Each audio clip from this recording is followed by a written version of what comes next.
Босые спрятали гибкую речку,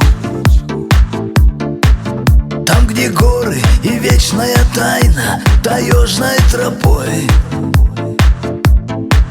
где весна на зеленом ковре снова дарит надежду,